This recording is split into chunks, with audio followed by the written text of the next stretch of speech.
Mercoledì 10 settembre la Stardom è tornata nella storica Korakuen Hall con uno show che ha avuto il sapore delle grandi occasioni, con ben 4 match titolati che hanno saputo alternare emozioni, colpi di scena e momenti che hanno fatto discutere il pubblico. La serata si è aperta con il Future of Stardom Championship in palio, titolo sempre ricco di freschezza e simbolo del futuro della compagnia. Sul ring, Ina, campionessa in carica, pronta a difendere la cintura dall'assalto di Yuria Hime. Una Yuria che si è presentata con un look totalmente rinnovato, capelli viola e un ring gear chiaramente ispirato alla sua grande idolo Mina Shirakawa. Un dettaglio non casuale, perché proprio Mina fu una delle prime ad allenare Yuria nei suoi mesi iniziali, salvo poi lasciarla quando decise di trasferirsi a tempo pieno in AEW. Una scelta che segnò profondamente Yuria, la quale trovò però rifugio e una nuova casa all'interno delle Stars, grazie a Sayaida che la prese sotto la sua ala protettiva. La giovane lottatrice ha mostrato tutta la grinta e il cuore che stanno diventando il suo marchio di fabbrica, ma di fronte si trovava una Ina sempre più matura, precisa, capace di leggere i momenti chiave del match e di sfruttare al meglio la sua esperienza. Dopo uno scontro intenso è stata proprio Ina a mantenere il titolo, difendendolo con successo e consolidando la sua leadership sulla divisione Future. Ma le sorprese non erano finite. A interrompere i festeggiamenti è arrivata Hanako, pronta a sfidarla ufficialmente per il Future of Stardom Championship. Una sfida lanciata con decisione che ha scaldato subito l'arena, anche se per ora non è stata annunciata una data ufficiale. Segno che la corsa al titolo Future non si ferma mai e continua a regalarci rivalità fresche e imprevedibili. Il secondo match titolato della serata ha purtroppo lasciato un retrogusto amaro. Dark Silhouette metteva in palio il CMLL Japanese Women's Championship contro Koguma, in quello che sulla carta prometteva di essere uno scontro avvincente. Purtroppo la realtà ci ha restituito una scena diversa. Dopo appena 4 minuti un brutto infortunio alla spalla ha costretto Dark Silhouette a fermarsi. L'arbitro non ha potuto far altro che decretare la vittoria a Koguma, rendendola così la nuova campionessa. Una vittoria che Koguma ha accolto con lacrime sincere, non di gioia ma di dolore per la situazione. Vedere un'atleta costretta ad arrendersi a causa di un infortunio è sempre uno spettacolo difficile da digerire e Koguma lo ha dimostrato con grande umanità. Ma lo show deve andare avanti e al termine del match la nuova campionessa è stata raggiunta sul ring dalla sua più grande amica, Hazuki, che senza esitazione l'ha sfidata a un match titolato. Una sfida carica di significato perché dietro c'è un rapporto profondo che unisce queste due lottatrici e che potrebbe trasformarsi in una delle storie più interessanti delle prossime settimane.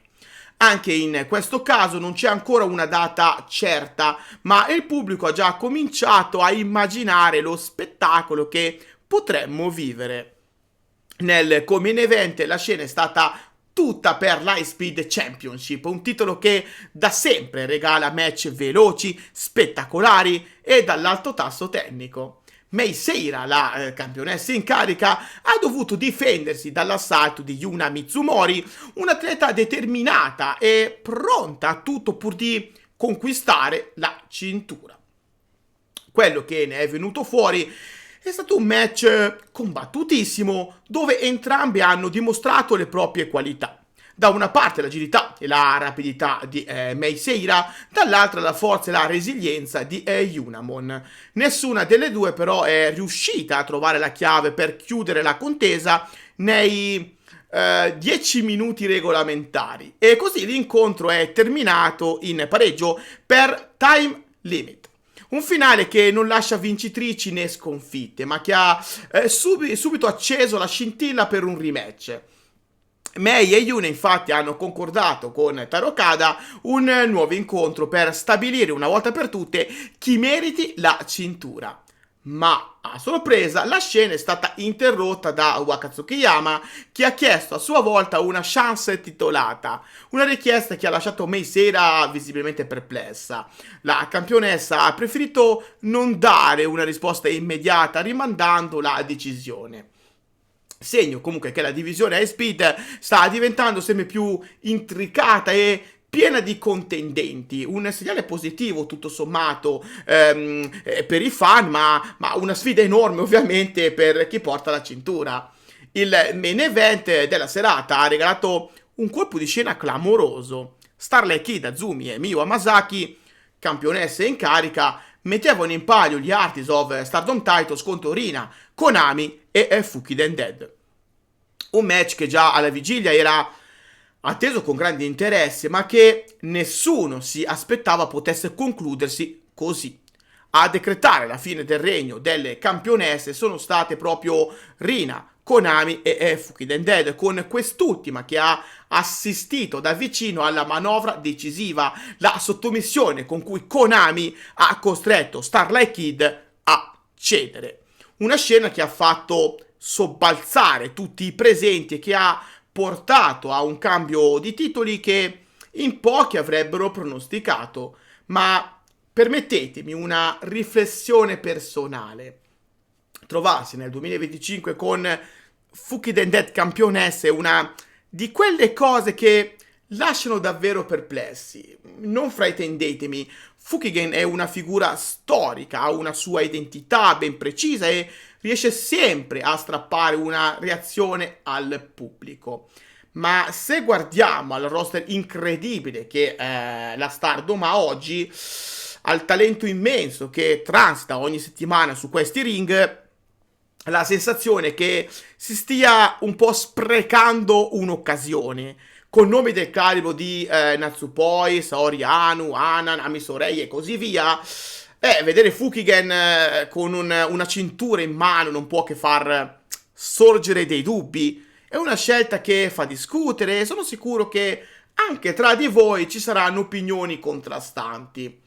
Alla fine del match le nuove campionesse sono state raggiunte da Hanan, Saya Ida e Momo Kogo, che le hanno sfidate per un futuro incontro titolato. Una sfida che promette scintille anche perché qui in ballo non c'è non ci sono solo i titoli, ma anche un qualcosa che va a toccare nel profondo Hanan e Rina, che sono comunque sorelle che hanno condiviso la passione per il wrestling sin da bambine.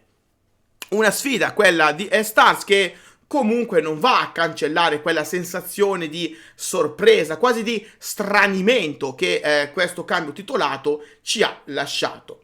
Fatto sta che la serata alla Korakuen Hall è stata un condensato di emozioni, dalla conferma di Ina al dramma dell'infortunio di Dark Silhouette, fino alla confusione della scena High Speed e al clamoroso cambio degli Artists of Stardom Titles.